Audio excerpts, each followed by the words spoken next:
नमस्कार, शाम की बड़ी खबरों में आप सभी का बहुत स्वागत है। आपके साथ मैं हूं दीपिका और चलिए बुलेटिन की शुरुआत करते हैं इस वक्त की बड़ी और अहम खबर के साथ। कप सिरप केस में मुख्यमंत्री का बयान सामने आया कि तमिलनाडु सरकार नहीं कर रही है सहयोग। कांग्रेस के मित्र तमिलनाडु में धरना दे।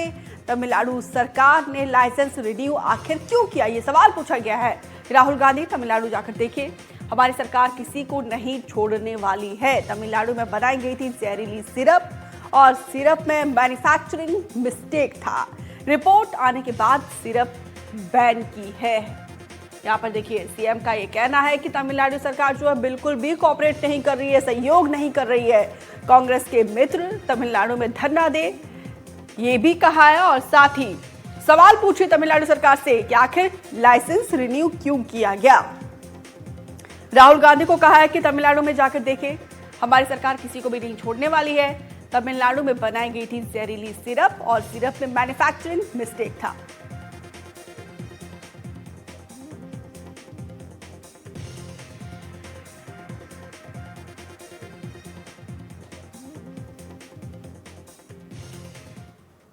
जहां दवाई बनी हमारी पुलिस ने आज वहां जाके दबोचा भी, लेकिन तमिलनाडु सरकार के द्वारा जिस प्रकार से पूरी सहयोग करना चाहिए उसमें वो सहयोग।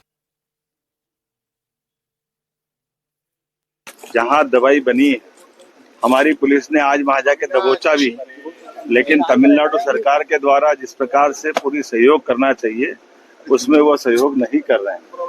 वहां के ड्रग कंट्रोलर जो एक्सेस वहां उनका अमानक प्रकार की दवाई प्राप्त हुई, उस दवाई पे उसकी प्रॉपर तरीके से जांच होकर उसकी रिपोर्ट आ जाए। मैं कांग्रेस के मित्रों से कहना चाहता हूं, वो जो इस पे बात कर रहे हैं वो जाए ना तमिलनाडु और धरना दे। फैक्ट्री जहां से बनी उन्होंने ड्रग लाइसेंस कैसे दिया, एक बार उसको लाइसेंस दिया था तो वो लाइसेंस दोबारा कैसे रिन्यूअल कर दिया, छोटी सी जगह में इतनी बड़ी फैक्ट्री कैसे बना दी। राहुल गांधी भी आना चाहे तो जाके देखे, वहां तमिलनाडु की सरकार के खिलाफ जाए।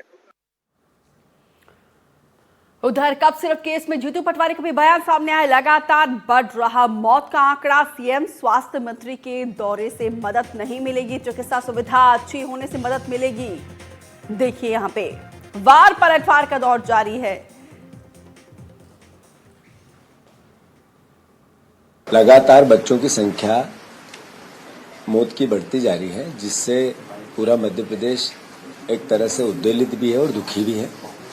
मुख्यमंत्री जी 4 दिन पहले छिंदवाड़ा गए थे, तब भी उनसे मैंने आग्रह किया था कि नागपुर के जो बच्चे भर्ती हैं उन पर ध्यान दे सरकार। उसमें से भी लगभग 50% बच्चों की मौत हो गई नागपुर में भी, जो हॉस्पिटल में भर्ती थे। मेरा आग्रह है कि उन बच्चों की जान बचाने के लिए मेडिकल में सबसे बेस्ट सुविधाएं जो हो सकती है उसका प्रबंध करें। आपके दौरे से बच्चे ठीक नहीं होंगे।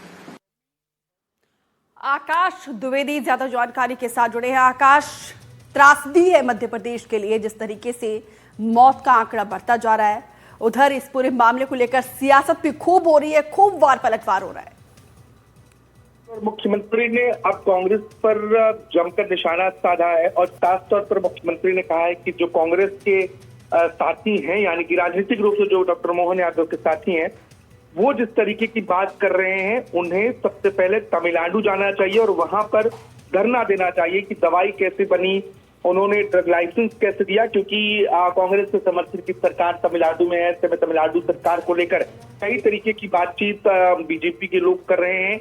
इसके बाद अब मुख्यमंत्री का भी बयान सामने आया है। इसके साथ ही सीएम ने साफ तौर पर कहा है कि जो भी दोषी हैं उन्हें कतई बख्शा नहीं जाएगा, दोषी कहीं भी हो उन्हें गिरफ्तार किया जाएगा। उदाहरण दिया है कि जिस तरीके से रंगनाथन को गिरफ्तार किया गया तमिलनाडु से, यहाँ से एसआईटी की टीम पहुंचती है, चेन्नई इसको गिरफ्तार करती है, उसके बाद अब टारगेट रिमांड पर लेकर छिंदवाड़ा लाने की तैयारी की जा रही है।